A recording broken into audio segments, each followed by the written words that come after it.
it's up for grabs now! Magic ball from Bergkamp to Patrick Vieira! Oh, would you believe it? Oh, right, what a way to get it! Fabulous solo goal by Youri.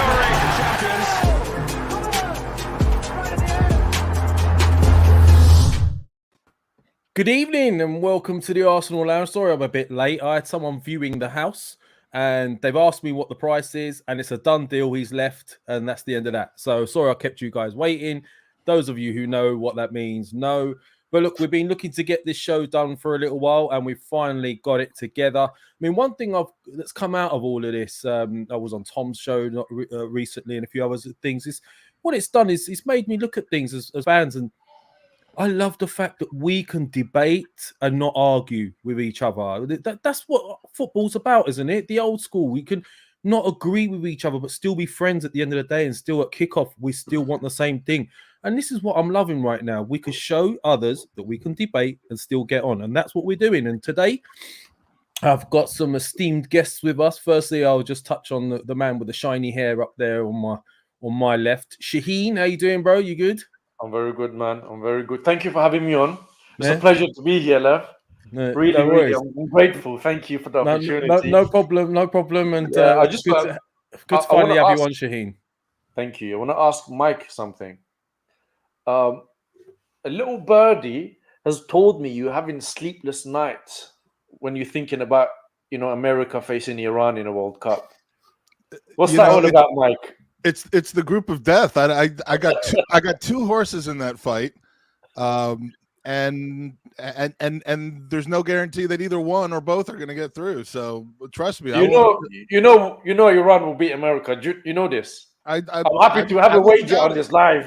I wouldn't doubt it. I mean, Iran is not a pushover in football or in anything. So I'm not not looking forward to that group stage. I can hopefully breathe when it's all over. But my hopes of England and USA going through are probably about as likely as your chat taking my side or seeing or actually listening to what I'm actually saying today during this chat. But listen, we root for it anyway.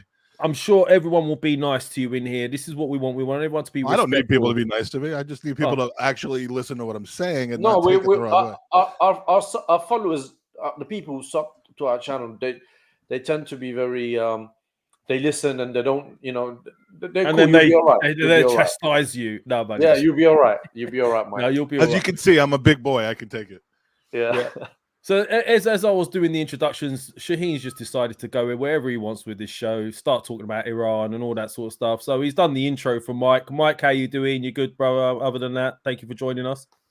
Yeah, doing fine. Thanks for having me on. Good. And finally, we have Mo. No sort of introductions really required. But Mo, how are you doing today? I heard you've been doing a lot of groundwork for this. Oh, do you know what? It's a very, very tough task to talk bad about Saint Stan Kroenke and his meritocracy-based appointment of his wonderful son Josh. So I've really had to dig deep to find something to criticize him with. Yeah. Okay. Well, look, this is what we wanted to do today. We wanted to get under the surface and find out what's really been going on since the Kroenkes took over. Are we being over sort of analytical and blaming them for everything? Are we being sort of unjustified with the way we feel about them, or is it justified? That's what we're looking to get into today. I mean, looking at the events in the transfer window, that sort of thing, it's going to be very interesting what these guys come out with, and I've done a bit of research myself. So I mean, just to lay down the groundwork before you guys get into it, the Kroenkes sort of took over. They come into the scene sort of 2007, 2008, if I'm right. Please, if I'm wrong, correct me.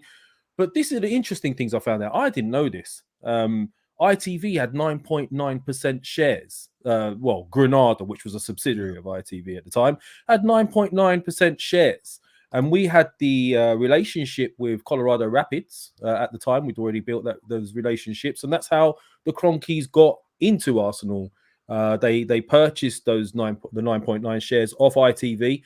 They got in that way, and then over the years, slowly but surely, they've been purchasing shares. They bought Fisman's shares. They bought Lady what's her name again? Bracewell Smith. Yeah, that's it. Bracewell Smith shares that was the one that tipped it in. That his was the favor. killer move. Yeah, that yeah. was the killer move. So look, remember that. Usmanov was in the wings waiting. There's been a lot of skullduggery in the background. We're not going to get into all of that too much, but as it stands right now, there's been a lot of changes since the Kroenkes did take over. Officially 2018, there were 4 owners.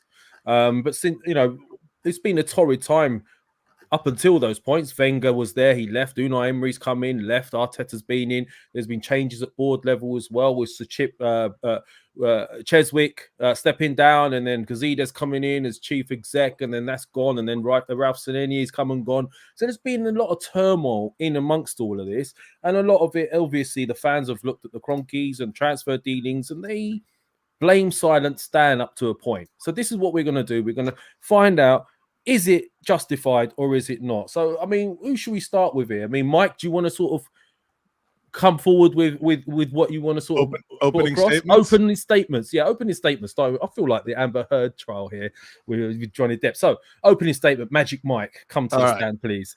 Opening statements. Listen very carefully to me, please. I am no fan of the Kroenkes. Okay, I don't defend the Kroenkes at all. What I defend against are people throwing the baby out with the bathwater, in the sense of because they are so easy to hate, because they have done so many things wrong with our football club, people attach things to them or attribute things to them that aren't true. So I'm not here to defend Stan Kroenke. I'm not here to defend Josh Kroenke or KSE.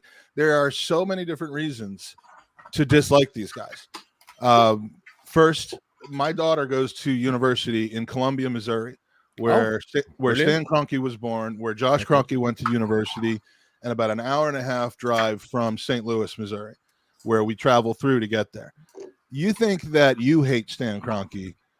Try being from St. Louis, where you had your American football team ripped away. Yeah, he moved the Rams, didn't he? With a false promise.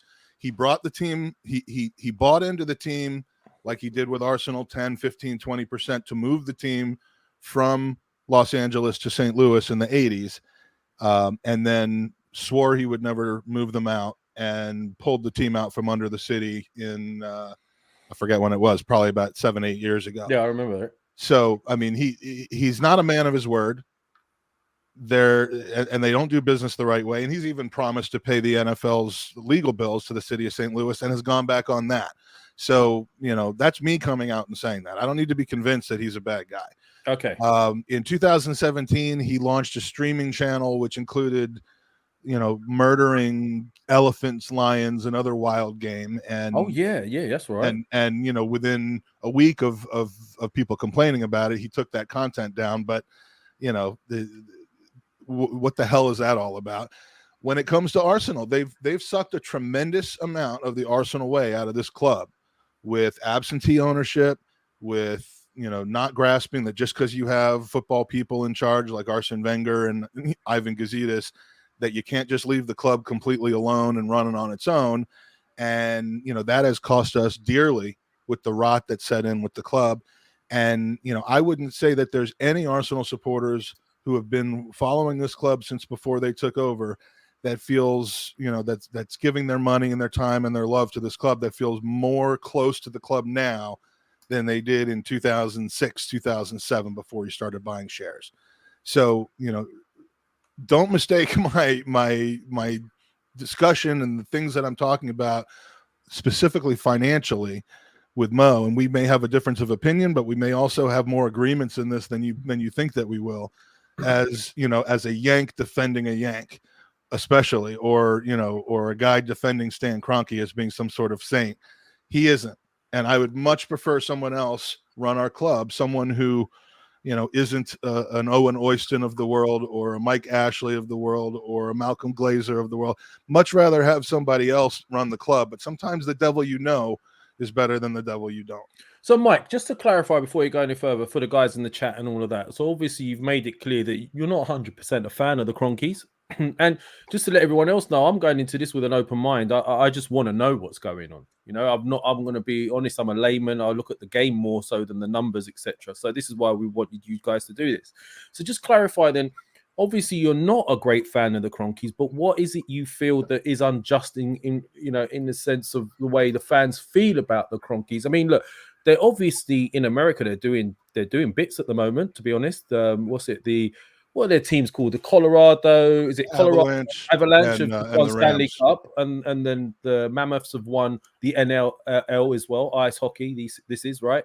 So and the Rams have won as well. So they're obviously doing bits in America. We as fans look at that and go, well, why? This is the jewel in the crown. Might be a bit arrogant for us to feel that way, but what is it you want to get across to us that you feel we're missing then? Well, that's one component. That's one myth. I think there's a lot of myths about the way money is spent and the interest that they have in certain clubs versus ours. And one myth is that they're spending money and they're putting focus into winning in the States, and they're not doing it at Arsenal. Sports in the States are just diametrically different. And I'm sorry, Mo, for taking so much time. No, go for it, man.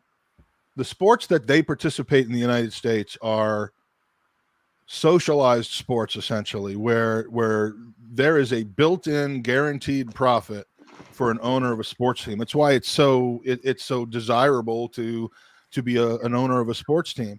In the NFL and the NHL, it's complete revenue sharing. So they know exactly every year. I'll use the Rams as an example. They know every year that they're going to get $443 million from the TV rights and the national money that's brought in by the NFL. The Premier League does it similarly with the TV rights, except they do it based on merit, which I think makes sense. But the NFL doesn't. You could finish 30. You could be the 32nd team out of 32. No fear of relegation. You get the same TV money, the same ticket money as every other team in the league. So there's a guaranteed income, and then there's a guaranteed maximum outflow on players. So what the Rams have done and what the Avalanche have done is intelligent management of their playing staff, intelligent contract renegotiations, because in the NFL, contracts are not guaranteed. So you can sign somebody to a $250 million contract for 8 years, and you're not likely to be paying them for the final 4 or 5 years of that contract. Okay. So it's a completely different situation where they know they're going to make hundreds of millions of dollars every year, no matter how they set up their team. It becomes about strategy and putting all the puzzle pieces together at the right time in the right way. And it's not Stan and Josh that are doing that. It's Joe Sakic with the Avalanche, who's an all-time legend for them, who's been a great general manager. He's the ADO of the team, and he's been brilliant. And the same with the guy at the Rams. They brought in people who, fortunately for them, after making some mistakes, know what the hell they're doing, and they've reaped the rewards on that. That doesn't mean he cares more about those teams or he invests more money in. He invests money in real estate in LA, which has nothing to do with the ability for their team to win. So if we want Stan Kroenke to invest in a real estate deal, to add a third level to the Emirates that is incredibly posh and allows corporate sponsors to come in and give him a lot more money in his pockets that he can't spend on players, then let's protest for Stan Kroenke to do that, because that's the correlation to the stadium in the Rams. So and we can talk about investment in Arsenal next. So are you suggesting then, basically, to get to the crux of what you're saying, is are you potentially suggesting that although he's here and he's the owner of the club, it's not him that's been doing what's been doing? He does, wherever he goes, he does the same thing. He relies on people within the clubs to have their strategy and come to him and say, look, we want this amount of money or we want that amount of money. So you're basically saying that's not all he's doing. Is that right in where I'm going with this? His crime with Arsenal is that and I'll be the first to say this. He's trying to he wants Arsenal to operate like his American sports franchises, and it's not a sports franchise. Okay. It's not it's one where you can take a loss, which you're not going to get in America. You can decide to spend more money and take a bigger loss to attempt to get more competitive on the pitch, which carries no guarantees. And so he has left Arsenal in the hands of what he considers to be the best football people he can find. Now, he's been very wrong about that. That's down to him too, though, no? Oh, absolutely. The buck stops at the top. I'm not, Okay. Again, well, let's hold it there for a minute, Mike. yeah, Hold it there for a minute. So what I wanted to do is get you to sort of lay down a little bit of how you feel about things first. Yeah. We'll go to Mo, see what he feels about things and obviously what he's heard so far. And then let's get into the details because I'm sure people here, they want to hear details. So Mo, you've heard kind of Mike's angle very quickly. AK Koig, come on, you Gunners, £5. Thank you for your help and your support. Feels like fans are not really getting into details of how the club is being managed. He says it's an incredible complex process. We're on the right path 100%. Anyway, Mo. Well, I feel like Mike's done a great job of communicating a lot of how I feel, to be honest with you. Okay.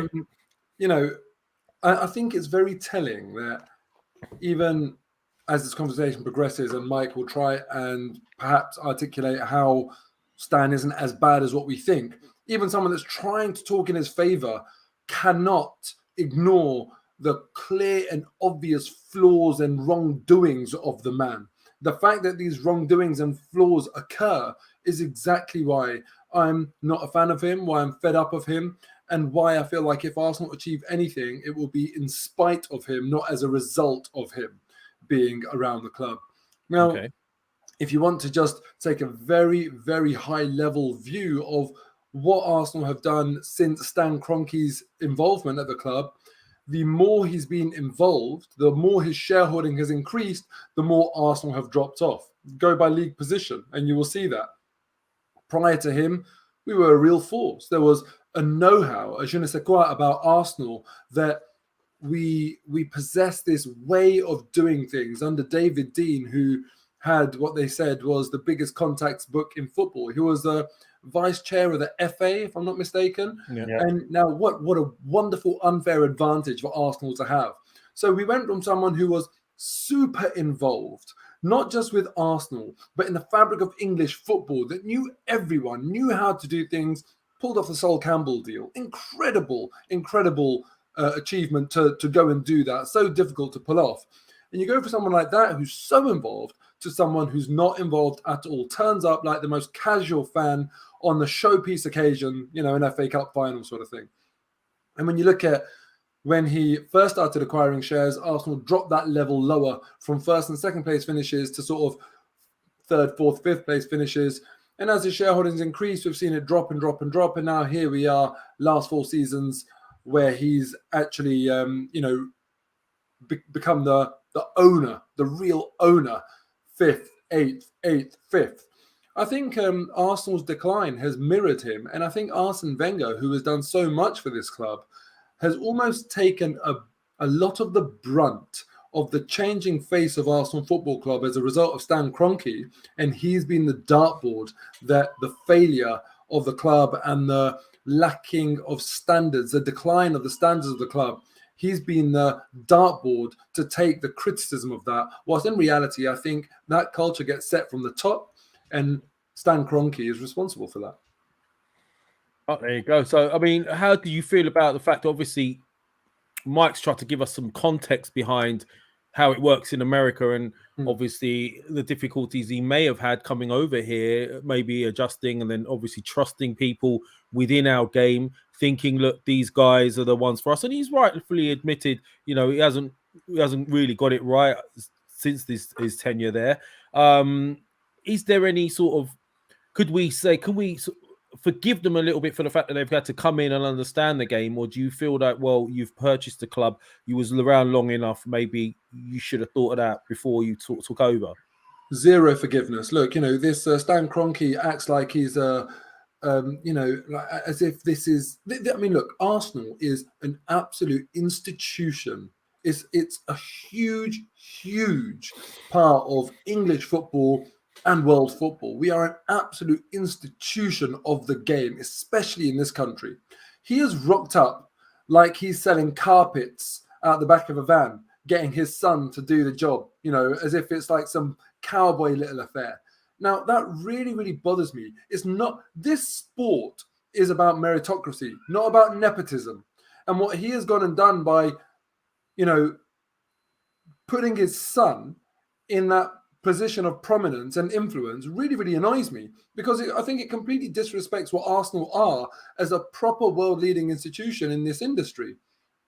If when you talk about the fact that he trusted people and put certain people into certain positions, I would buy that had he run a process where he had actually attempted to go and recruit the best people for the job.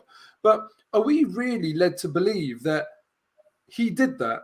And out of all the billions of men and women walking this planet, the person who came out on top in that really robust, honest, transparent, meritocracy-based selection process happened to be his son? Are we really claiming that? It's an absolute nonsense. And it makes a mockery of such a great institution like Arsenal Football Club that he's given the gig to his little boy. He's Donald Trump in disguise, getting his kids in the White House. And it's an absolute disgrace. It's a joke. I would love an audience with Josh Kroenke and actually to look him in the eye and ask him, isn't he embarrassed to just ride on the coattails of daddy's success and daddy's wealth and take the role that someone should have got based on experience, know-how, and a track record? Well, Mo, as someone who's had an audience with Josh Kroenke, I can tell you that he's either, and he might be, the best actor in the entire world, or he cares about this football club and is going to continue to try to fix it until they get it right. He knows his limitations. I don't care. Well, can I ask a question? I'm gonna involve Shaheen here. Go ahead, Mike. What is the topic? What is the topic of this debate? Because I just want to make sure we're discussing the same things. Right. I was led to believe that this was a debate about whether Kroenke financially supports the team. Yes, about what's going on the last years. It's about, I know what you're talking about with regards to some comments in a chat. Well, it's not even the chat. It's that it seems to be about whether Stan Kroenke and his family are right and good for Arsenal. No, Mike. We're not going to have as big of a disagreement about that. No, what we wanted to do is put some context behind it first before we get into the numbers. So I mean, that's what we want to do. We want to find out. The whole point of this show is we want to find out just what the Concretes have put into the club. Because look, let's get to the crux of it. The fact of the matter is, a lot of fans, including myself, will shout at the TV, will shout at the Concretes, spend the money. Or the other perception is they're here to milk the club of its money, right? And what we're trying to get to the crux of is, well, is it us just being overly passionate because we dislike them? And it's easy to dislike them because of many things that have been mentioned.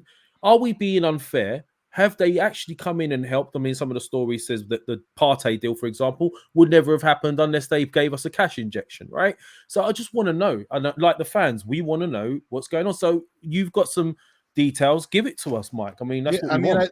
As I said in the intro, I think it's a case. I'm trying to look at this objectively, and it's difficult when you're looking at something so emotionally entwined. I mean, I've been supporting this club for over 30 years. Yeah, and love the club. It dominates my life to the extent of not being good for my family life at times. I'm sure I'm not alone in that. So I am as invested in this club as anybody could be. Not more, but as invested as anyone could be.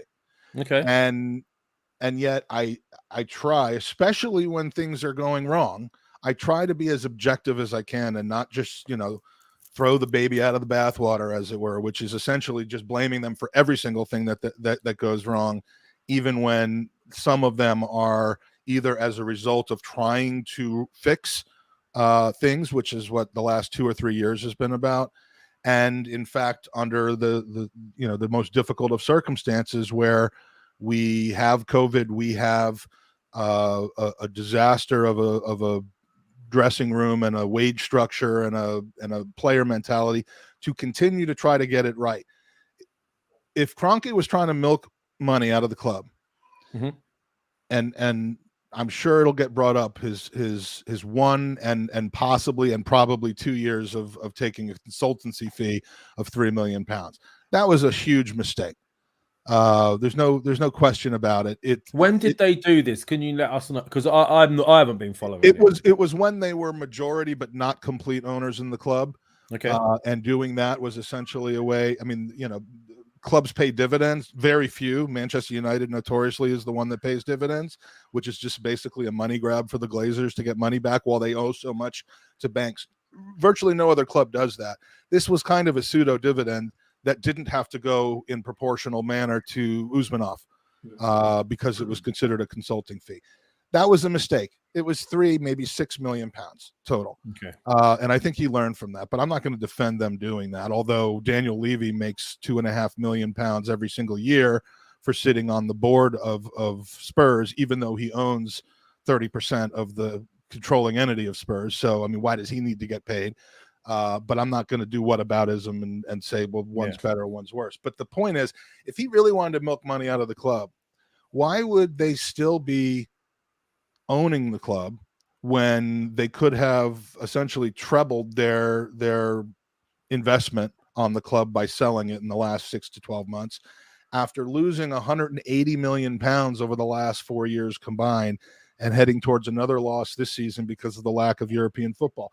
Why do they want to fix this so badly if all they want is to have continued what they were doing, pulling money out of the club, or which they never did, beyond that 6 million pounds? Why wouldn't they be doing what the Glazers are doing and absolutely destroying their club from within? That's just curious to me, because they had an out. They had a way of taking something that cost them about 16,000 a share and getting 40,000 pounds a share for it and just being done with this whole thing. So, you know, I don't see the greed in doing that. Okay. All right. Does someone want to come in on that question? Mo, you heard? No, that's a pretty valid point. Chelsea got part of a sale recently, and there were a lot of takers. A lot of people came to try and buy that club. Why do you think they're doing that? Why are these people looking to buy Chelsea? Why have Saudi, for example, other than the sports washing element, come to take over Newcastle? Why is owning a Premier League football club something that billionaires want to do? There's more billionaires on the planet, or there's more multi-billionaires on the planet than there are Premier League clubs. And we've seen that this is quite a popular thing for billionaires to do. These billionaires aren't idiots. They see that there's money to be made. So what Mike is asking there with Stan Kroenke, there's two factors to it. There's the annual profits that you might be making, and then there's the capital appreciation. So like, let's say Arsenal's a house and you're a landlord. You might be renting it out every single year, but the real win for you might be that you think that house price is going to go up over the course of 10, 15, 20 years, and that's where your real money is going to come from. Now, when you look at the share price, the average share price that Kroenke paid for Arsenal versus what he could get now, there's been a huge, huge uplift, and that absolutely dwarfs the annual profits or the annual losses that are going on. Now, I personally think when you see how much demand there is to buy a Premier League club when one becomes up for sale, there's an increase in valuations still to come. We clearly saw how the Kroenkes were supportive of the ridiculous Super League idea, which would have absolutely blown football club values out of the water compared to where they are right now. One of the most common valuation methods for any organization is you look at earnings. You look at the current earnings and you apply a multiplier to them to come to a valuation to determine what you should be paying for an organization. If the Super League had gone ahead, we would have been earning a hell of a lot more, and therefore the club would have been valued a hell of a lot more. Now, what Mike poses there is a question about the unknown. We don't know why they haven't sold. Equally, we don't know whether they would have sold if they had managed to get Arsenal into part of a Super League. That is my one most worrying thing about the Kroenkes. No one has a clue about their exit strategy. No one's got a clue. And now that sorry to interrupt, Mo, but obviously now that Mike's explained how it works in American sport, it kind of makes even more sense why Kroenkes would be up for a Super League, because it's guaranteed money, no threat of relegation. It's just constant money going in that way, right? Yeah, and that's an absolute insult to what is English the integrity football of our culture. sport. Yeah.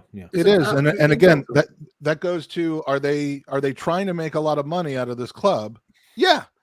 So are other billionaires, per what you just said. I mean, there's money to be made, and by lifting the entire competitive league that you're in, whether it's the Premier League or a Super League, you're going to make the club more valuable. But what you're also going to do, if your fans revolt against you and the Super League idea dies, you're also going to potentially jeopardize the valuation of your team.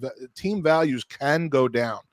There are two main things that can cause that to go down in the future. One is becoming a team that regularly finishes outside of Europe, which can happen to clubs. It can happen when you start making incredibly poor decisions on wages, on other investments. You make bad coaching decisions.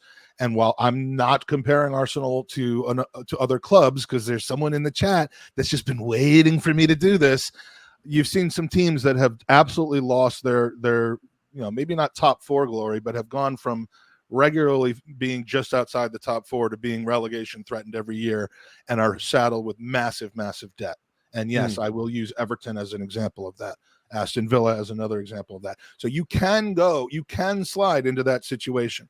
The other thing that can happen is that at some point in time, I have no doubt, although I'm constantly surprised that it doesn't happen, that TV money is going to have a reversal. It's going to level off at some point. And when TV money levels off, wages will level off, competitive ability for certain teams will level off, and the valuation of teams will come down as a result, because the TV money ultimately for the top 6 teams, TV money and commercial money is everything.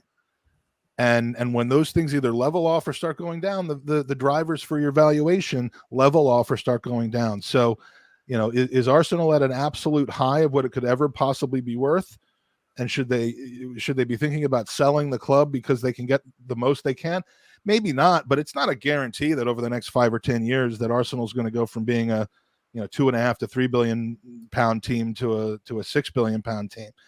And again, in the meantime, they are covering losses for Arsenal over the last few years with money from their own pocket. That's not the case. Well, it's not money all from right, their own pocket.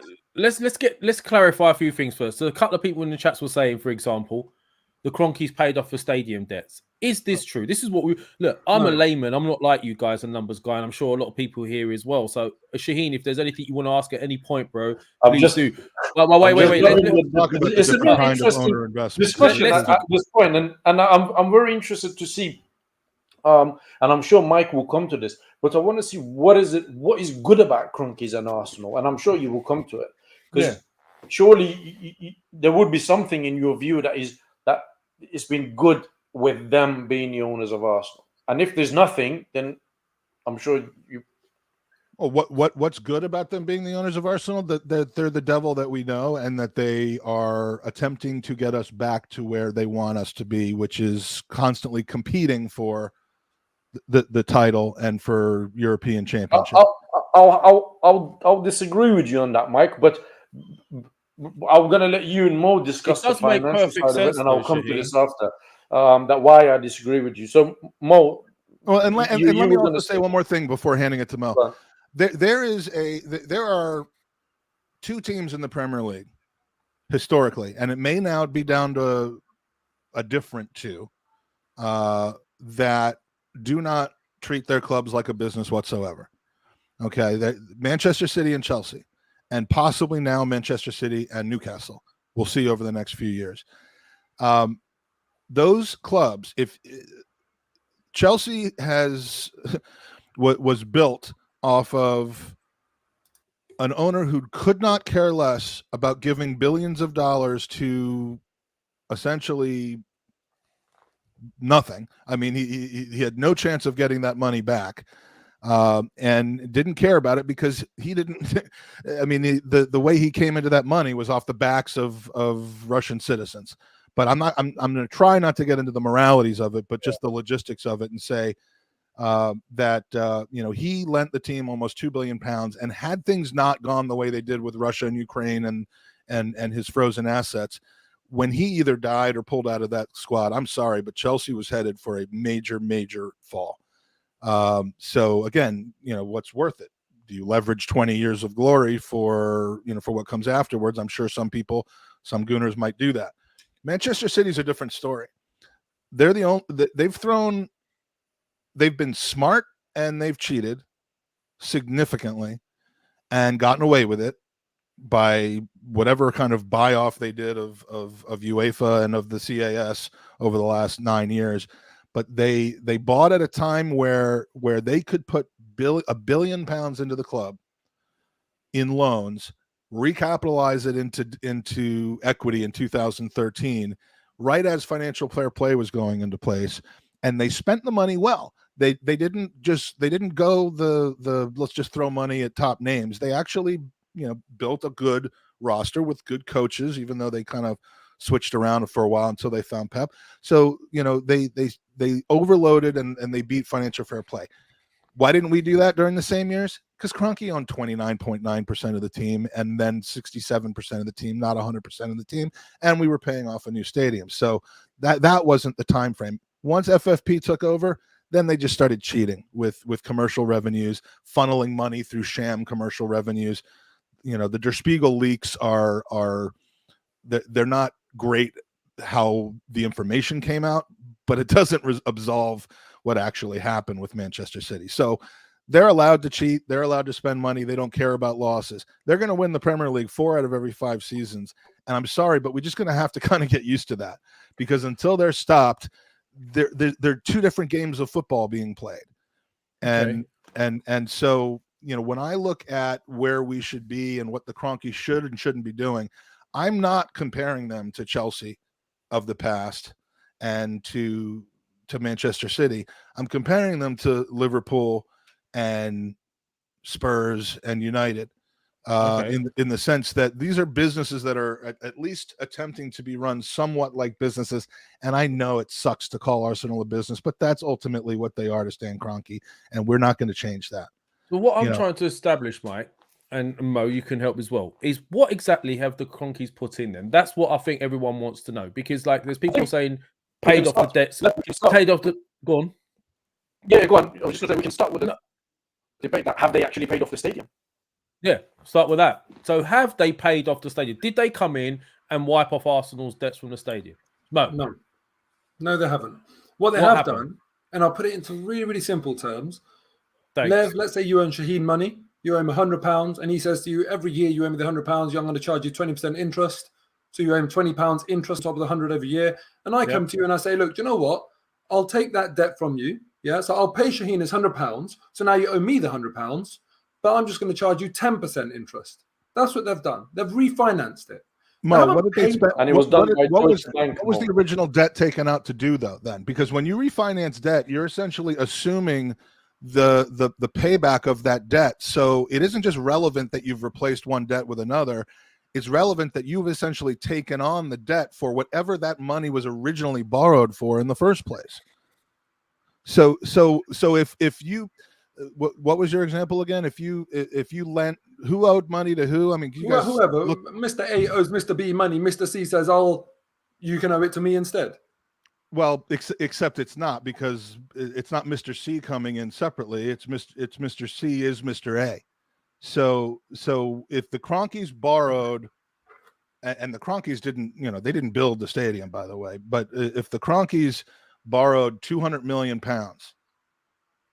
to pay for stadium debt, or to buy players, or to do a stadium expansion, or any of these things, or to build 29 trophies of Arsene Wenger, if they borrowed from a bank £200 million to do that, that was using external financing to accomplish something that cash flows couldn't handle by themselves. So when they refinance that loan and take it back under their own wing and say, we're going to have Arsenal owe this money to us instead of to the bank, we're going to charge a lower interest rate. Now, Mo, we've talked about this before. You're under the impression that they're charging a lower interest rate, but you don't know whether that interest rate is, what that interest rate is. I'm under the impression that if it's not just lower, it might be zero. It's not. I don't know that yet. You don't know that. It's not. No. It's not zero, because I know this refinancing was done by Deutsche Bank, and I know the interest it was done a few years ago. The £200 million that they've put in, £202 million that it was 500. Well, that's not what we're talking about. That's refinancing external debt to external debt.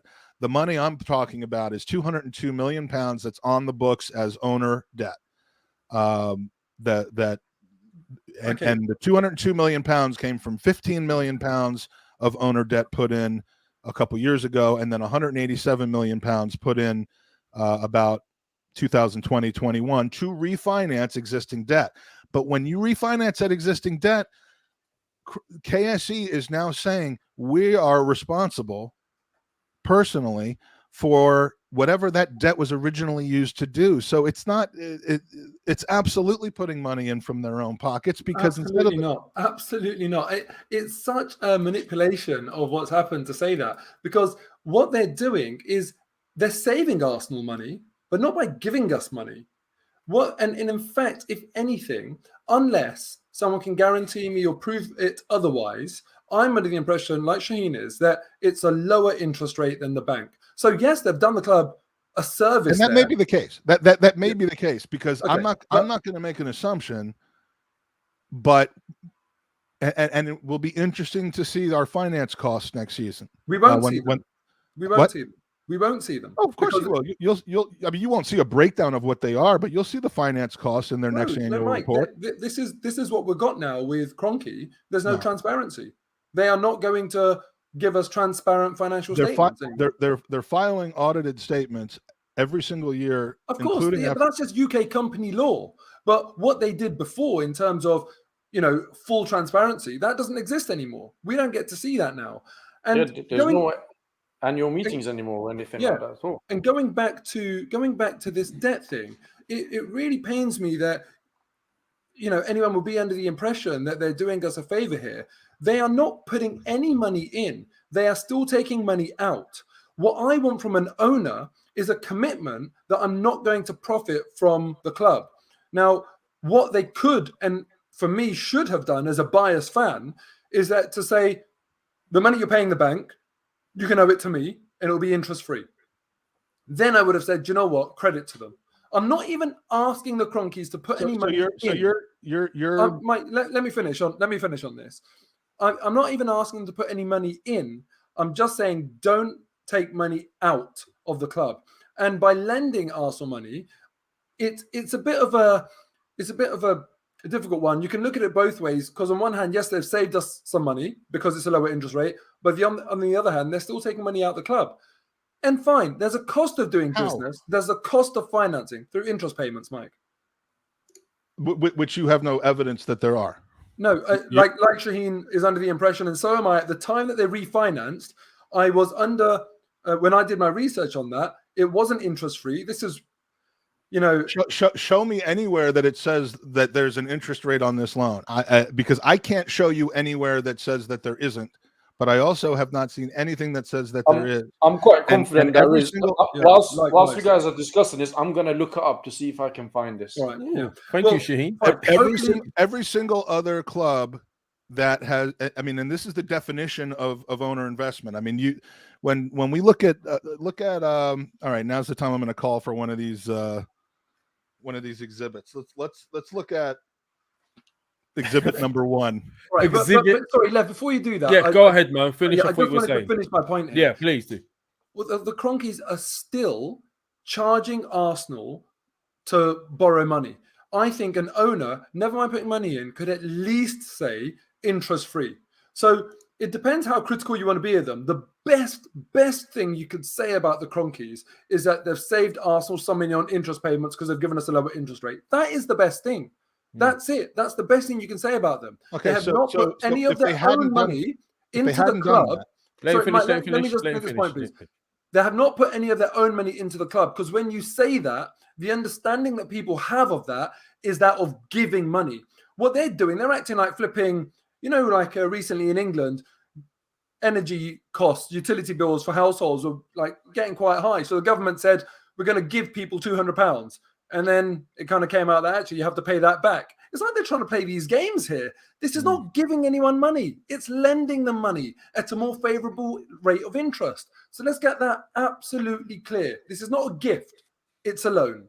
So if you loan a club money without an interest rate versus with a 1 or 1.5% interest rate, And again, this is all speculation because no one knows the terms of this loan. So if you loan someone with a 0% interest rate, are you giving the club money?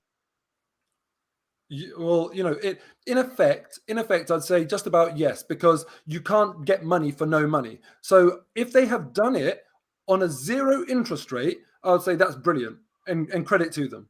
So then your entire point about whether they're giving money to the club or not is dependent on an assumption about an interest rate that neither one of us. No, because it's not an assumption. No. I did my research at the time, and I know that I recall vividly that it was better. The interest rate was better for Arsenal, but it was not interest free. Yes, I agree with Mo. I'm going to try to find a percentage of it. Okay. Mike, what did you want me to bring up for you? Do you need something? Yeah. Let me process what Mo just said though, because I mean, if money on either side of the ledger, it's either a debit or a credit. If you out of your own doing reduce the amount of outflows for the club, you are not putting your own money in, but does it make a difference in the sense? Okay, so what their refinance has done is ultimately save the club about 26 million pounds a year in interest payments. If it's an interest-free loan, so it might be a slightly smaller number than that if there's a nominal interest rate on it, and it may be a flexible loan that says we don't have to pay this back. It's going to be dependent on financial conditions, but you're saving money. And by refinancing the loan from secured debt to unsecured debt, they also opened up money from the reserves that was previously locked in a box to secure a loan from a bank to be able to be used, which makes it a lot less surprising that we've spent what we spent over the last few years. So had they not done any of that, had they just left the debt as it was, and not all of that debt, I don't believe, was obtained by the Kroenkes. It was assumed by the Kroenkes when they took full control of the club, because the stadium was built well before the stadium was beginning to be built. The money was borrowed way before the Kroenkes took over full ownership. Yeah. So, if they just left the loans the way they were and then just put in $26 million a year, there's no difference in that. It's the same net benefit. So maybe they're taking advantage of liquidity to not have to add $26 million a year of their own money in. No, but Mike, there is a difference. I'm not denying that what they did was a good decision. It was a good decision in the interest of Arsenal Football Club, because Arsenal will be better off financially as a result. But it's not giving the club money. This is the best thing they've ever done for Arsenal Football Club, charging us lower interest than a bank. That's it. It's not a glowing reference. Can I just say to those in the chat who've come here wanting us to talk about transfers and this, that, today's show is about the Kroenkes and finances. So if it's too highbrow for you, go and make yourself a tea, go and watch some anime or something. But in the meantime, this is what we're here. We're trying to find out whether the Kroenkes have put money in or not, and to what extent. And I'm quite personally myself, I'm enjoying it. So look, let's crack on with this. So the stadium debts, we're saying that it was almost like a lower level, a lower interest rate loan that Arsenal had to pay back. Mo's saying, although it was a good thing in a sense, we didn't have to pay a lot of money back to a lot of interest back to banks.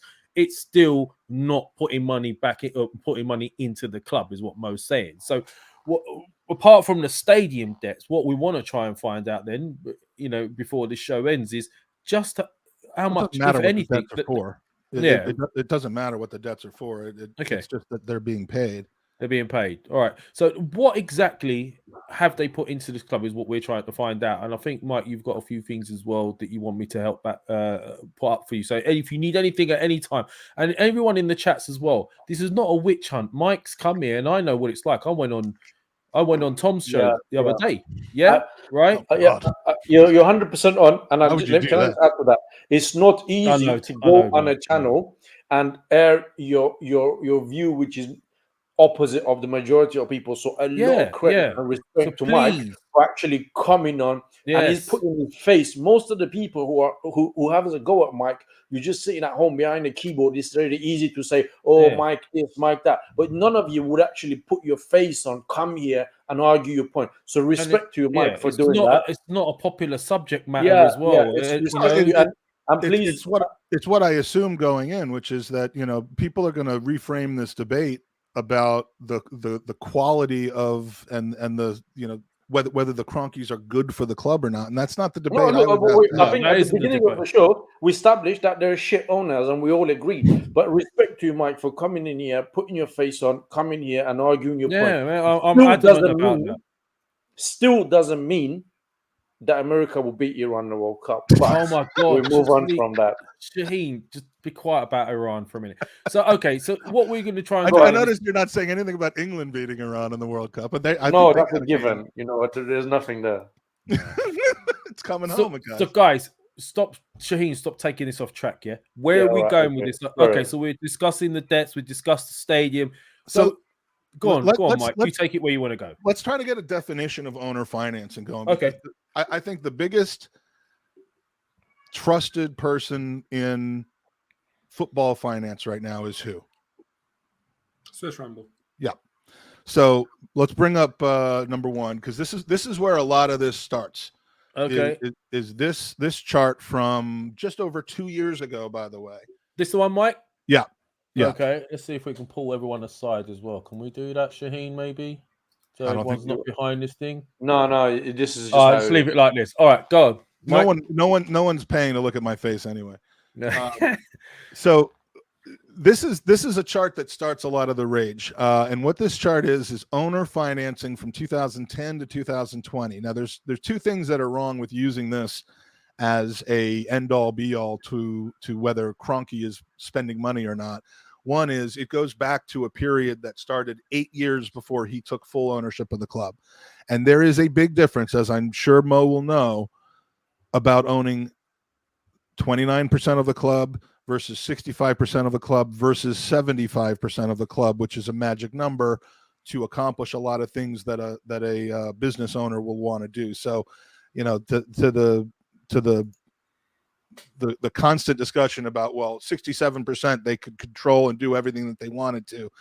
Well, when the other 30% or 30 of the other 33% are owned by somebody who is your enemy, who's trying to buy you out, who you want to buy out, it's not quite that simple. So let's just for a second, without opening a complete another rabbit hole, distinguish the difference between what could and should have been done by a not 75% owner versus by somebody who owns 100% of the club.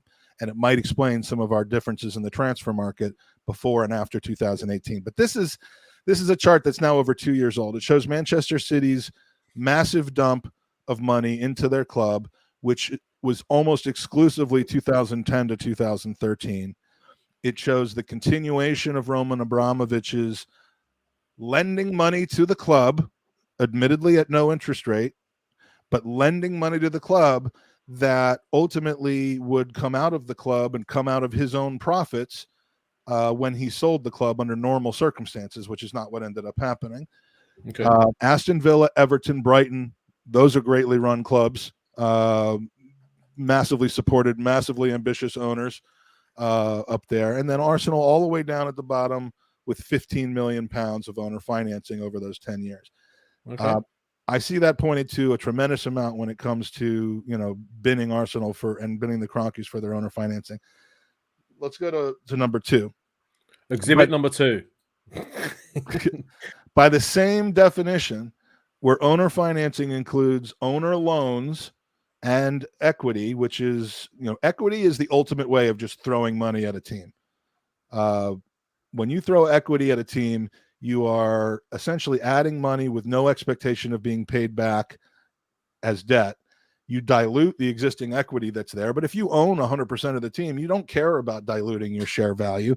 You're just essentially lowering your profits when you sell the club, which the Abu Dhabi group is not worried about doing, which Newcastle may end up not worrying about doing, because who cares when you are, when you have the money that those ownership groups have.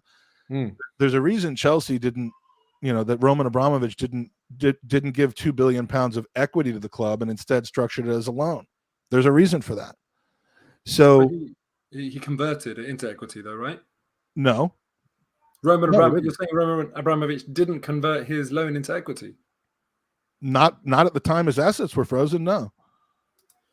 Okay. No, I mean the outstanding debt to Fordstam, which he controls at the time that his assets were frozen, was something like 1.8 billion pounds, I believe. In 2009, he turned 340 million pound of debt into equity. Yeah, and he has 100. I'm not saying he didn't turn any of it into equity. I'm saying he didn't turn all of it into equity. All right, fine. And how much have the Cronkies turned into equity? None. Absolutely none. I'm not debating that they haven't added equity to it. But okay, I just wanted to clarify, because and by the way, when you add equity into a club as a 67% owner, which they were all the way up until 2018, there's the matter of Alisher Usmanov still having a say in that, and so again, it's not like they could have gone out and done what they did quickly. If you can put up 6, yeah. Would you like to redact anything, Mo? I only learnt that from the court case. So this is 6 now. All right, all right. That's not legible here. That's the ownership of 8 Premier League clubs dating back to 2007. Okay. The thing that and yeah, it's way too small to read. Yeah, but I tried to boost it, but I couldn't. No, yeah. Chelsea, Liverpool, Manchester City, Manchester United, Tottenham, all 100% owned or over 85% owned in Tottenham's case by one entity who could control everything that they wanted. They could pass any special resolution that they wanted. They could restructure the debt. They could change the name of the club, which is irrelevant because no one's going to do that. They could issue equity. All of these things from 2007 on under the complete control of those clubs.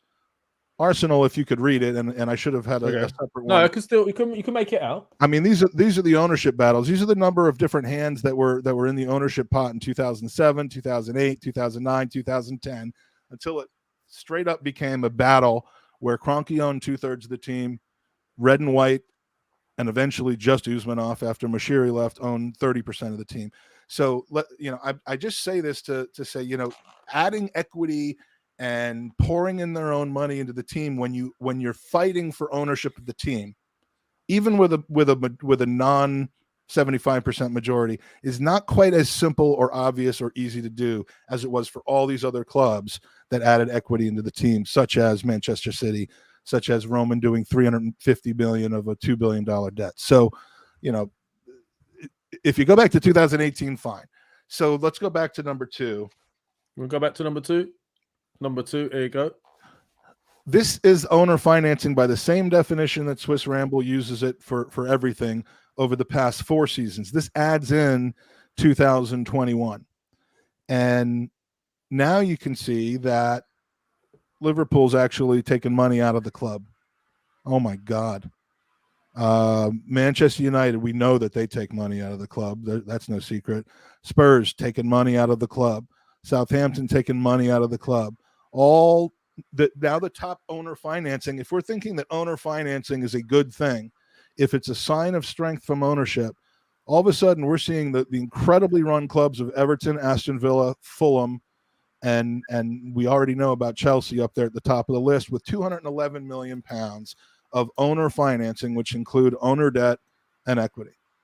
So we can debate whether the debt's at 0% interest, which is somehow giving the club money, versus 2% interest, which is somehow taking money from the club.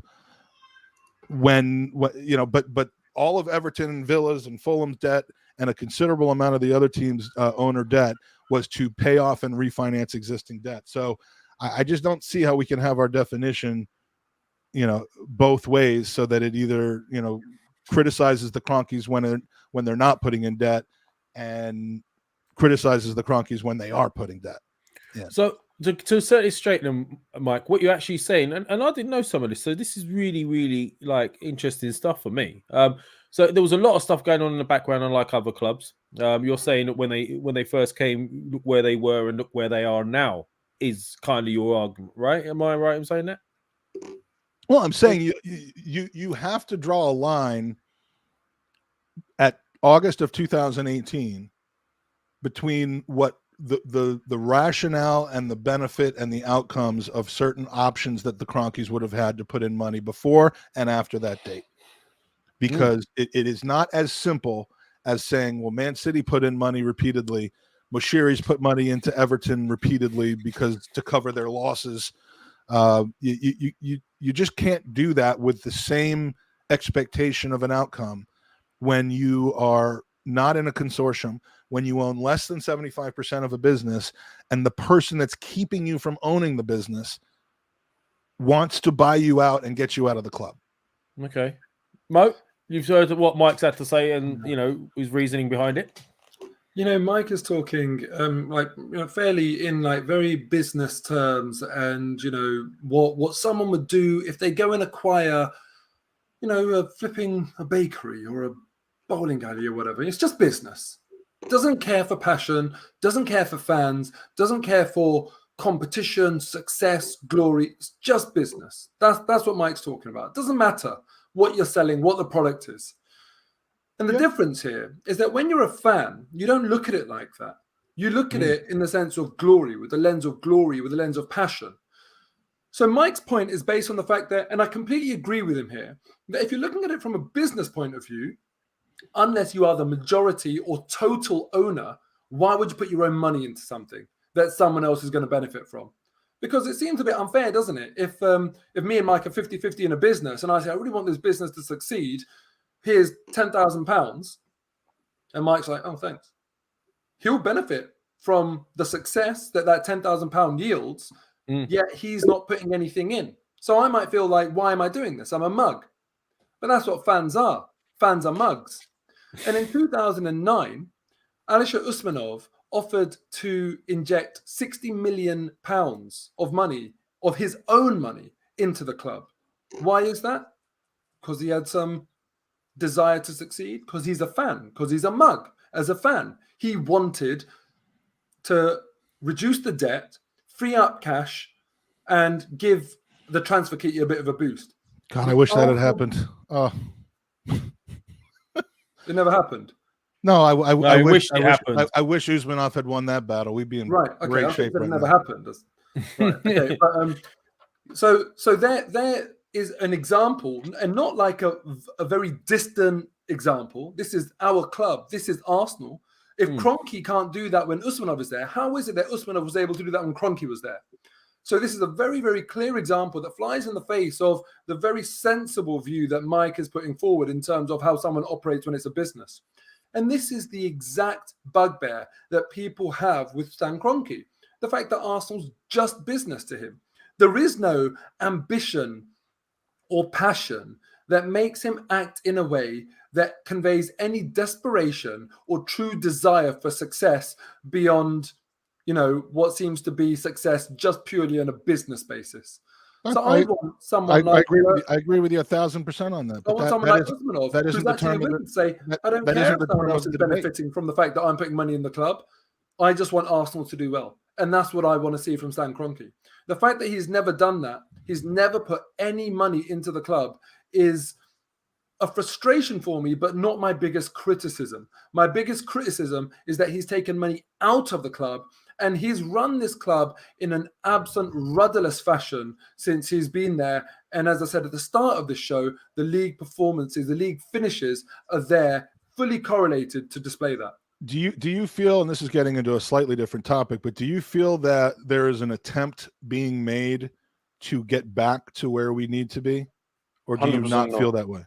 No. I don't. Not enough, Mike, in all honesty. If you look at, again, what would be enough? Basically going the Chelsea and Manchester City route? No, not at all. No, that's not what I want from us. I take a lot of pride in doing things in a more sustainable manner. But the culture is set from the top. When you look at what we did in the January transfer window, we sat here, me, Shaheen, Lev, along with Tom Canton, and we sat here and we spoke about the fact that they're showing no ambition and gambling our season away. A hugely important time to twist the knife into Tottenham, to really hasten the departures of Son and Kane, world-class players, departure of Conte, a world-class manager, to look at the club and this competition with a true lens of passion and fandom, and kind of say, we need to make something happen here. We need to take an ambitious stance here. That comes from the top. There was zero veto power from the Cronkies to say, no, I'm not going to allow nothing to happen. And what happened? We gambled our season away, and now Tottenham, unfortunately, are in a position of strength compared to Arsenal. We could have killed them off. Can I come into that as well? Yes, go on, Shaheen. Yeah, can I come into that as well, Mike? I don't agree with what you're saying, and I don't think efforts being made to get Arsenal back to winning ways. Because if you look at, when Kroenke took over from Arsenal, you could argue that they don't probably understand Premier League football as well as they should. And over the years, I feel that they have made zero effort to understand it, because they still don't.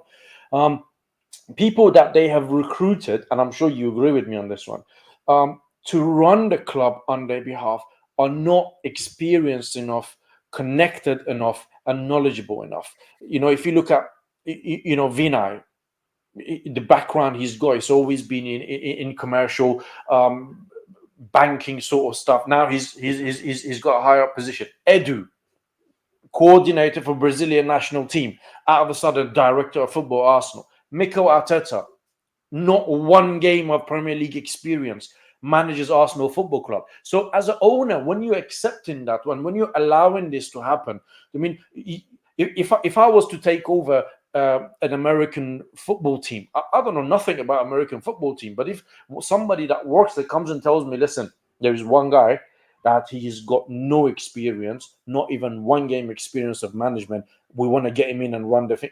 You mean the coach that just won the Super Bowl with them? Because that's what. As I said, my knowledge of American football is extremely limited. So even if he has, Mike's saying he's hired that coach, right? Let me finish what I was saying. Let me finish what I was saying, right? So for me as an owner at the time, Mike, right? I would look at this and I think, how's this guy with no experience going to come in and sort this out? I'd rather somebody with experience comes in. Now, you telling me, I'm assuming that somebody with no experience has come in and won the Super Bowl with them. So, well, he built a team that eventually won. They've taken a risk. Taken a risk. It's worked, right? Good luck to them. They've taken the same risk at Arsenal. It hasn't really worked, but we're still sticking to this, right? Because I don't think it could be said that it hasn't worked, because we're not there yet. Let's not get into that, because that's not about the Arteta thing. It's about Kroenke. Another big criticism I have of the Mike is the number of contracts and the players that they are okay and they approve for them for the contract to be written off and the player to be moved on, and with zero business sense. And I mean, I go back to the likes of Ozil, Aubameyang, Lacazette, Ramsey, Sanchez, who else? Socrates, Mustafi. You could argue that, the manager didn't want them to be around. They were causing problem. They were disruptive. All of these arguments that I've heard. But still, from an owner's point of view, now we're talking, it's not from a footballing point of view. From an owner's point of view, I would look at this and I'll go, we've written off more than £200 million worth of transfer for free. Whereas we could have got at least, we could have maybe got rid of some of them for 5, 6, 7, 8 million pounds, even anything that would come back in. So that's another thing that is a bit questionable for me when it comes to correcting mistakes hurts. At what cost, Mike? At what cost? And then when we try to sign a player, we're told we don't have enough money. So should you continue to throw good money after bad? I mean, I did a pre-recorded show, and I had no intention of promoting it here, but it addresses exactly what you've addresses exactly what you've just said, which is it's on our channel called I mean, it's stupid, but Magic Mike shows you the money, because everyone's asking about, why are we, how are we spending all this money in the transfer market? And that's when it was like Rafinha was looking likely. I mean, let's see how it pans out. There's 8 weeks left, but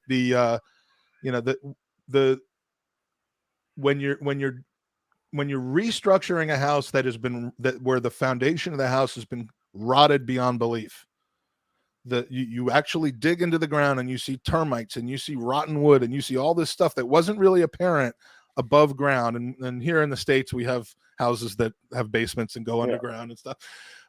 So, when you find out how bad the rot is, sometimes you have to completely rebuild, restructure, and put a lot of money into doing that, or sacrifice a lot of money in doing that to get things back to where they need to be.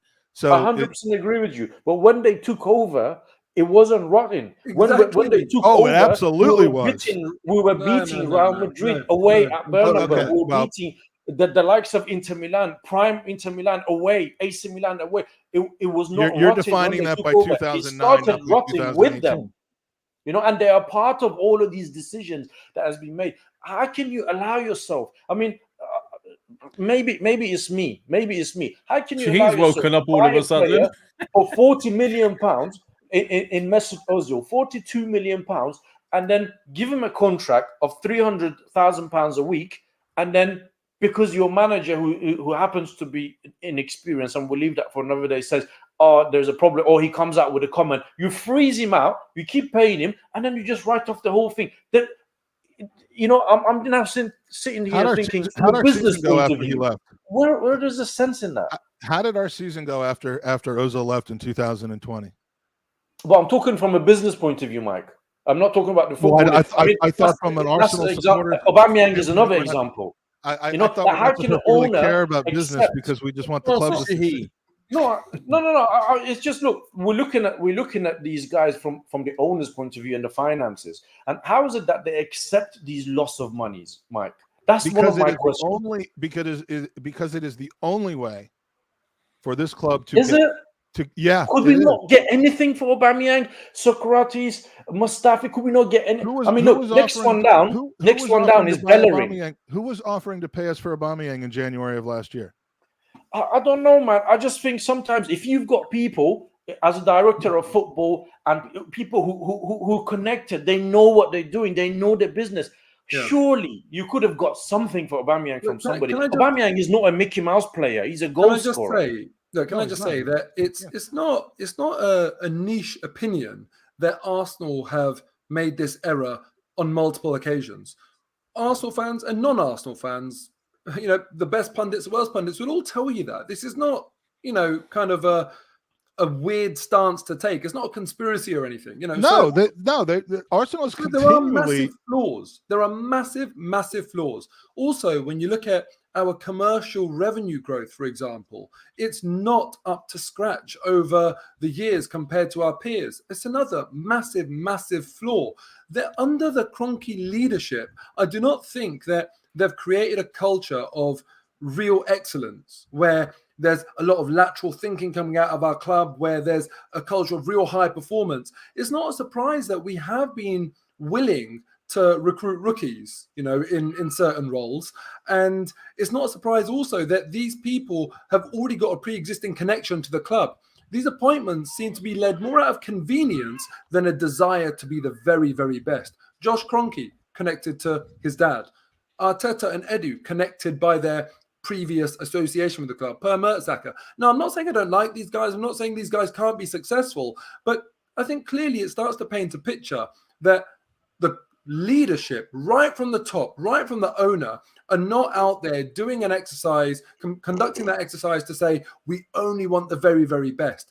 It's not a culture that puts success above everything. And to be fair, if you're going to go and put success above everything in the way Chelsea did, it's not the culture that I want.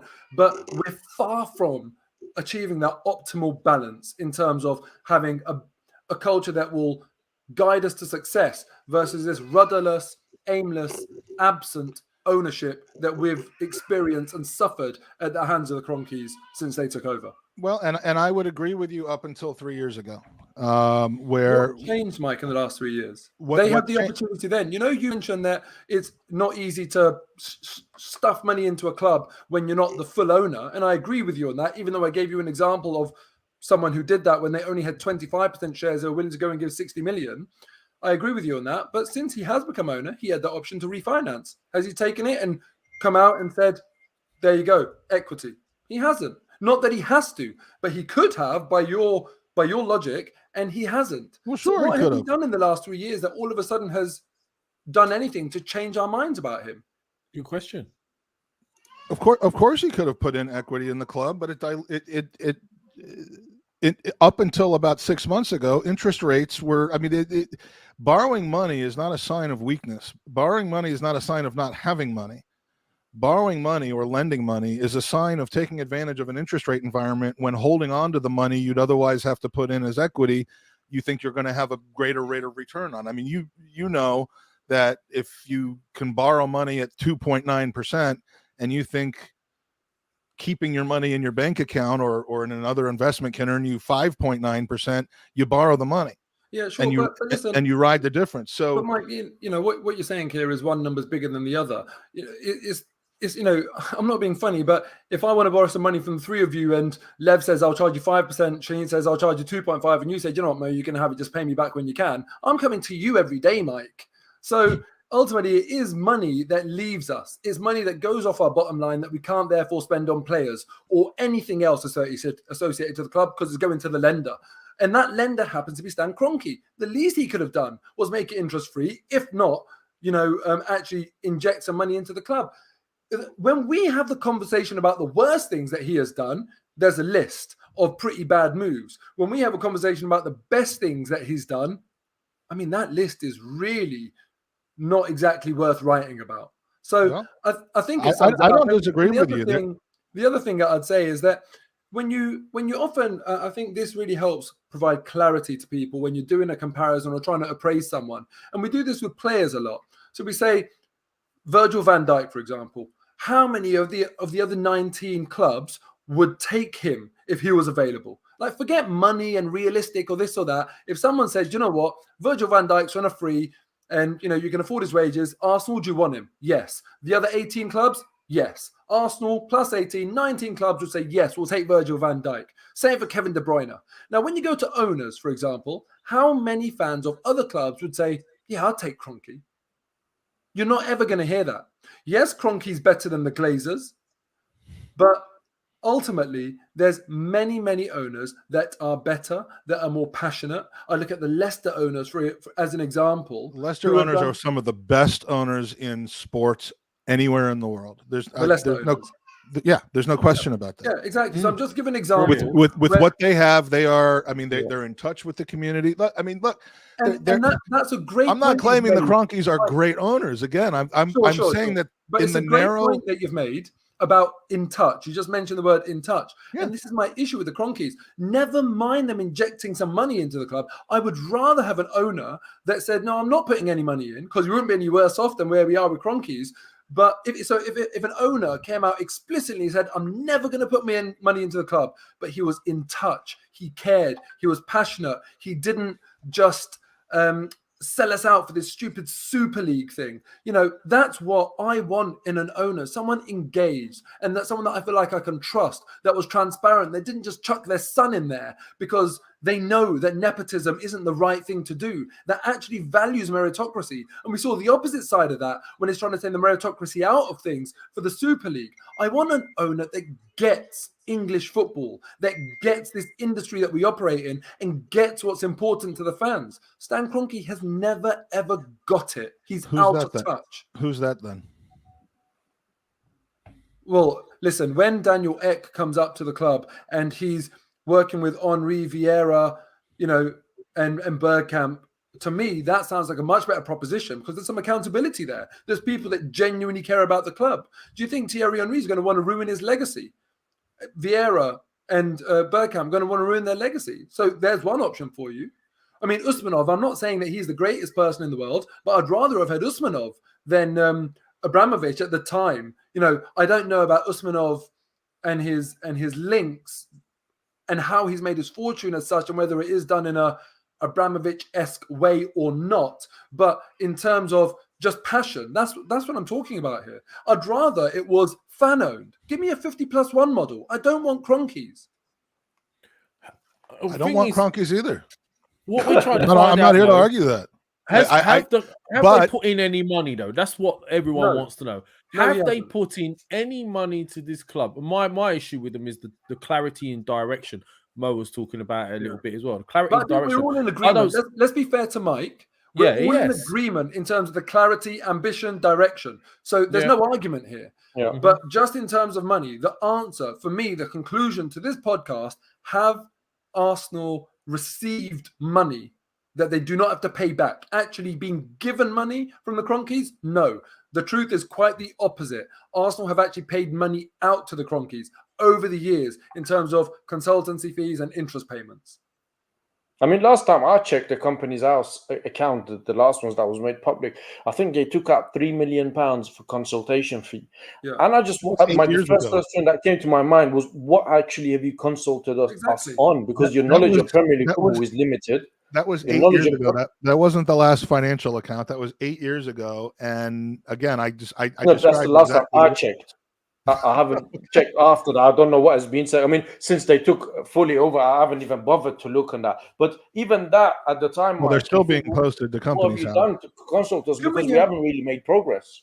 Yeah. So ultimately, they did that on 2 or 3 occasions, and I sat in front of Ivan Zenit, and I looked him in the eye, and I said to him myself that this is, basically, I said, if I were HMRC, I'd be looking into this because this is a faux dividend. He's simply trying to extract money out of the club with a BS business expense, so he doesn't have to pay Alisher Usmanov an equivalent dividend based on ownership. Yeah. And it's a disgrace that Arsenal are being treated like that. That I want Arsenal to be run in a proper way, in a respectable manner. And the fact that Kroenke was so brazenly doing things like that, getting himself faux dividends for consultancy fees. Why on earth would Arsenal consult you? And are we idiotic enough to believe we never thought of consulting him before, but when he became an owner, all of a sudden we want to consult him? How many other football clubs on the planet went to Stan Kroenke for consultancy? Tell me that. And I think it starts to paint the picture. This was a convenient faux transaction. It was. And it's something that happens at other football clubs as well. That's the bottom line. Go on, Mike. Guys, let Mike finish. Let Mike finish. Sorry, Mike. Go on. Go on. I mean, in the measure of consistency, I pointed that out without being prompted to point that out earlier. And I guess it comes down to this: we are in the situation we're in now, and the reason we're in the situation we're in now comes down to a rotting foundation that the Cronkies allowed to rot under them.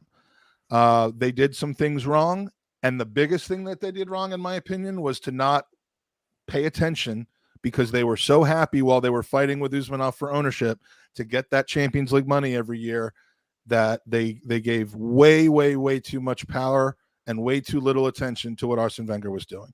And I'm not trying to criminalize Arsene Wenger for anything. I just think that the entire running of the team of the club got away from him in the last 4 or 5 years of his stewardship of the club, with more power than he ever should have been given. That is the Cronkies' fault. However, at what point do we not take notice and start trying to understand what measures are being taken to fix previous mistakes? If we want to pass a verdict on the Cronkies' ownership, partial ownership from 2009 to 18 and full ownership from 2018 to 21, he's guilty. He's done. If we're here to pass judgment and say, has he done a good job for Arsenal over the past, let's call it 14 years?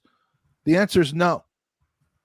But my question, and the one I'm interested in trying to ask and to try to be objective about, and to try to take some of the emotion out of that dates back to 2007, and for me back to 1988, is, are they trying to fix it?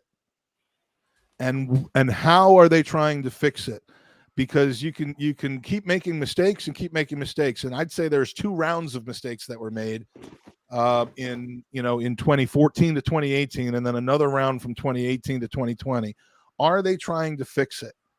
And we're not going to have the answer to that in definitive terms for another 2 or 3 years. Sorry, but to those impatient that don't believe in the process or anything like that. But to me, what I'm seeing is an ownership group that, rather than running from adversity, rather than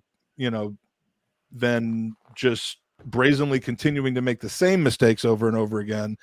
They are attempting to change the culture with better advice from Arsenal and football people than they've had in the past. They are attempting to change the wage structure, which they've done an incredible job of. Go to the Show Me the Money video to understand a little bit more about how that works, because transfer fees are not the only part of the discussion. They are attempting to do something that has worked for them in the US, and if it doesn't work here, because I agree, it is not the same as US. You don't run a football club the same way that you run a sports franchise in the United States. I get that, but they have had a measure of success trying to build a long-term infrastructure using younger talent, using club legends in the position of making decisions, using unproven people who have been at the highest levels of assisting other managers and coaches who have been strong. That's basically the model they used for the Avalanche and the Rams. One minute. It may not work for Mike. Arsenal. It may not be good enough for Arsenal, but I think that they're trying. Mike, everyone's trying. They're going to try because it will fill their pockets. I feel like they're not going to try to win Arsenal trophies. They're going to try and turn us around for their own interest. I've never seen any desire or passion to win us trophies. The fact of the matter is, everyone tries. Yes, they're trying. Trying isn't good enough. This is a clinical sort of industry where simply trying, I'm sorry, but none of us as fans say, oh, Rob Holding, he tried. No, you've just got to be better, and they're not good enough. They're not up to scratch. Guys, I'm conscious of time. It's like an hour, almost an hour and a half. Mo needs to go. He's got his little, and Mike's out in America. I've got things to do as well. It seems like this subject matter could go on and on. Shaheen, anything you want to say? I just want to, Mo, do you want to go? Because I want to talk to Mike about something. Do you want to? Yeah, sure. Listen, I need to head off. Thank you so much, man. My pleasure. Mike, thank you very much for doing it anyway. I know you over the last few weeks. I respect your opinion and your ability to have a debate without getting personal. Man, absolutely. And always good-natured. Always good-natured. So listen, take care and we'll catch up soon. Bless, Mo. Thank you, man. Thank you. I just want to say respect to both of you, Mike and Mo, for coming on and discussing this. These things are not easy. People think it's easy to go on a channel. I didn't understand half of it. So respect to you both. And this Kroenke debate is one that we can talk all night about it. It'll go on, won't it? And Mo is gone. Towards the end of the show, I just want to touch on something with Mike that he brought to my attention. I didn't even know. And I see a lot of people write in the comments about it, and I just Googled it as well. What's this thing about Thomas Partey, man? Apparently, it's come on the news. Apparently, it's Thomas Partey. There's a player that's not been in training today as well. Mike hit us with this earlier on, didn't he? There's essentially a 29-year-old footballer who was arrested or was arrested early this morning, or detained early this morning. I don't know the terminology over there. For an alleged rape or sexual assault that happened in June in Barnet, and everybody starts looking at club rosters to see who's 29, and we've got two 29-year-olds, Xhaka and Partey. There's a tremendous amount of concern that it might be Partey, but I should say, not Tom. Mike, who says he's from Arsenal? I should say, first of all, that the concern is with the person. If in fact there was a sexual assault, I thought is with the person who's been victim, alleged victim. If it is an Arsenal player and they're guilty of it, that player has to be gone, no matter who they are. I'm not. Why people assume it's Thomas Partey? I mean, look, you got Chelsea, Tottenham, Fulham, Arsenal, Brentford.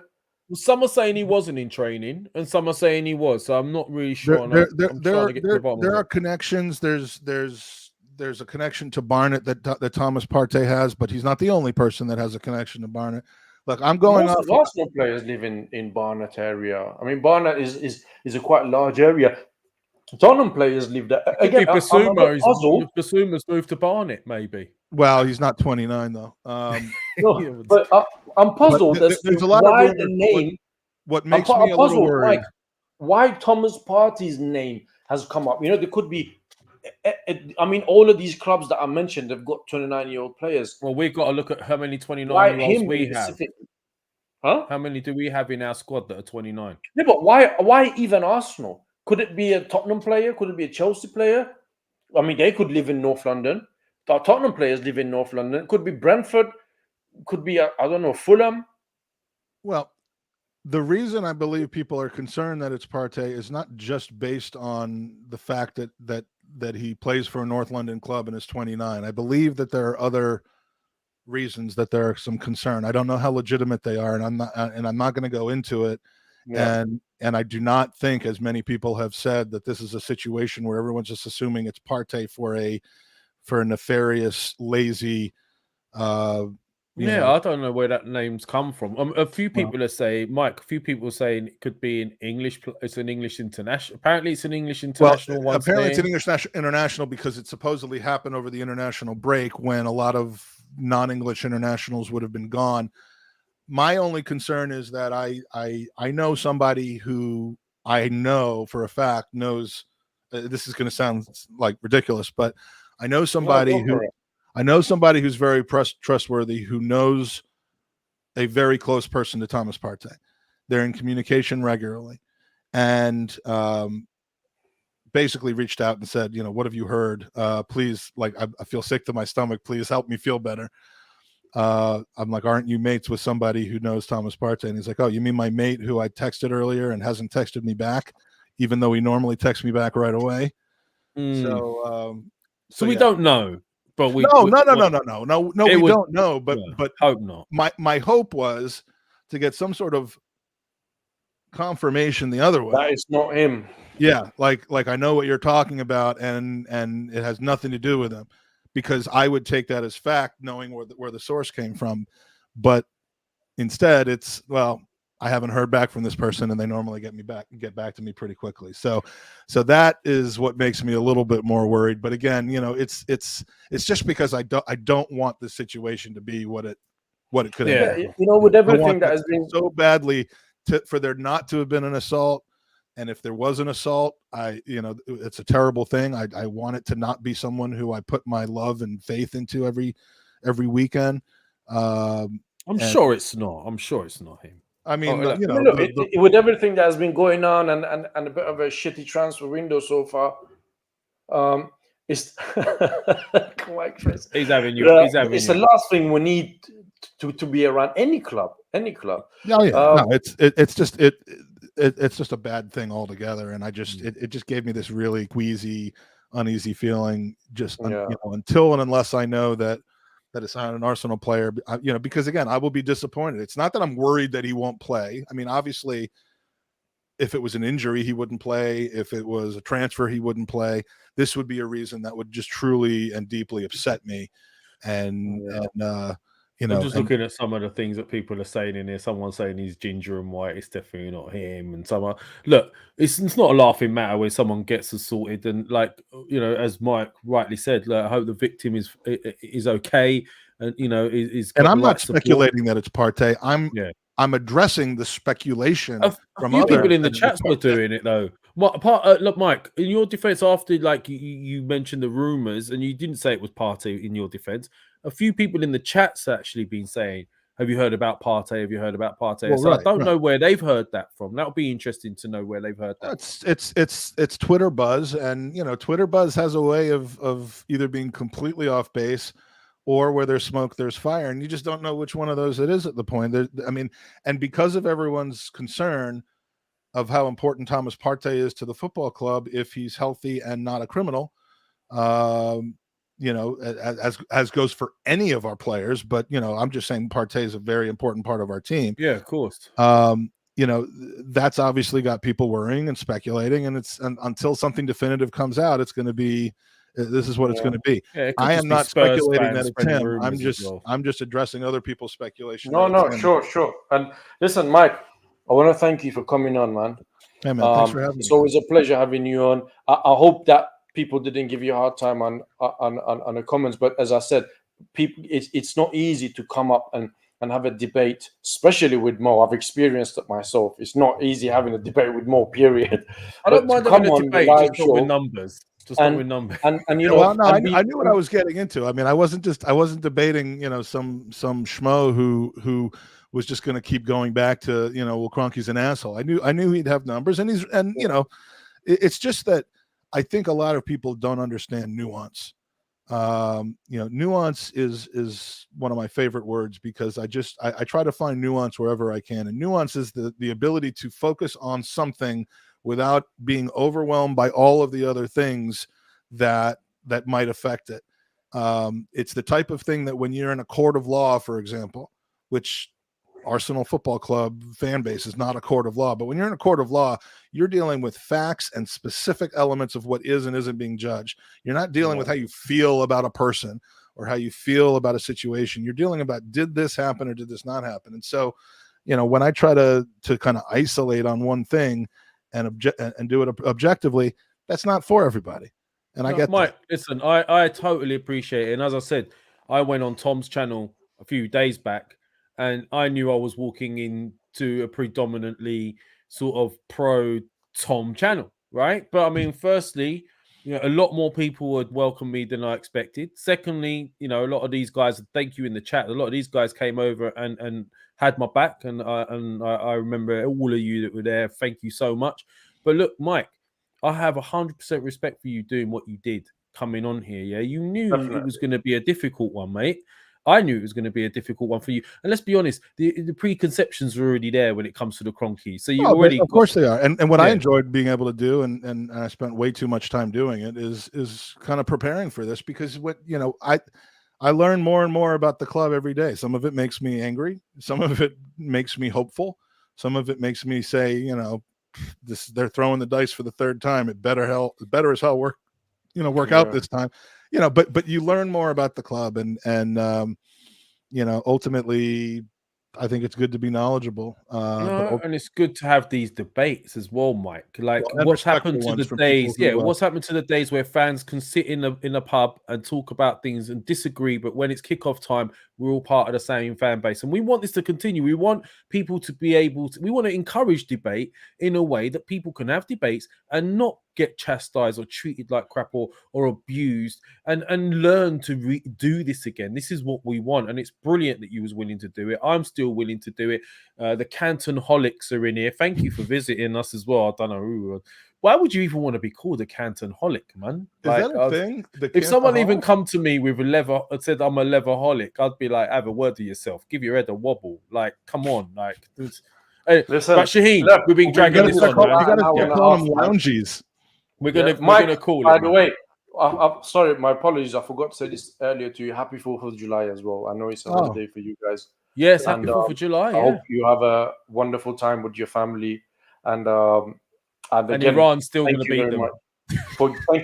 Thank you for giving us your time on a national holiday, man. Much appreciated. And it's always a pleasure having you on. When are we going to see you on our channel? Do you want to tell people? It's only fair. He's come here.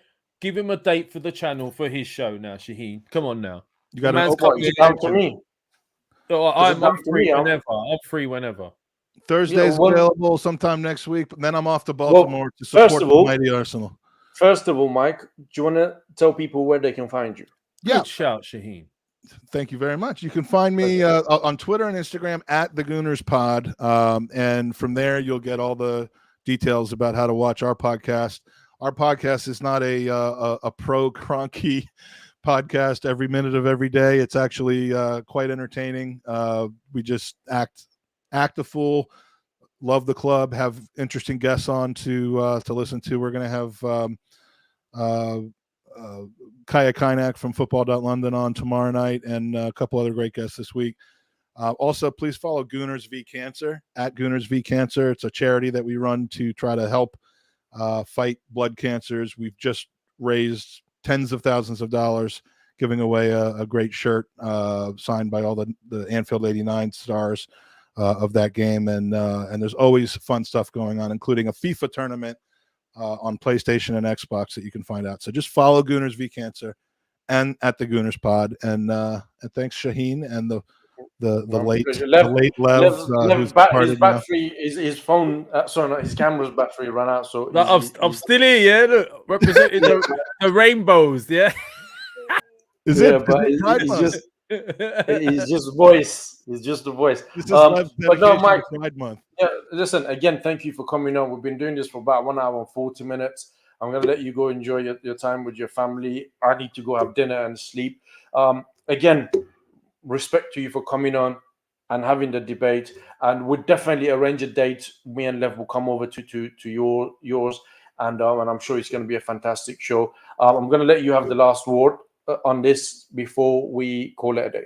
Well, just look forward to having you and Lev on, and all the loungeaholics are welcome to come into the Gooners podcast. I don't ban people for having opinions. I would only ban somebody for spam and annoyance. So come over and check us out, and happy 4th of July to everybody else. I'm pretty sure I'm probably the only American in this room. Yeah, but just before we go, do you want to have a little prediction? Iran versus America? It's just me and you, Mike. There's nobody around. Just me and you. Nobody's watching. For Iran and America? Yeah. When is that? Is that the first game or the third game? I know England, America's the second. Second game for Iran, I think. Well, the second game is U.S. and England. So it's either the first or the third game. I'm going to go with a 1-1. You go 1-1. I think That's we'll edge it, isn't it? I think we'll edge a 2-1 Iran. I think we're more suited in the climate to play, and I think. But that game is just. These games are such interesting games. There's so much around the game. Is not just about a game of football, and it's a good opportunity, Mike, for people to come together, for everybody to see that people don't have problem with each other. It's the others, it's other power. But anyway, thank you very much for coming on, man. I'll let you go and enjoy your wonderful 4th of July. Guys, please subscribe to Arsenal Lounge, subscribe to the Gooners podcast. Thank you for giving us your time. Have a wonderful evening, and we'll see you guys soon.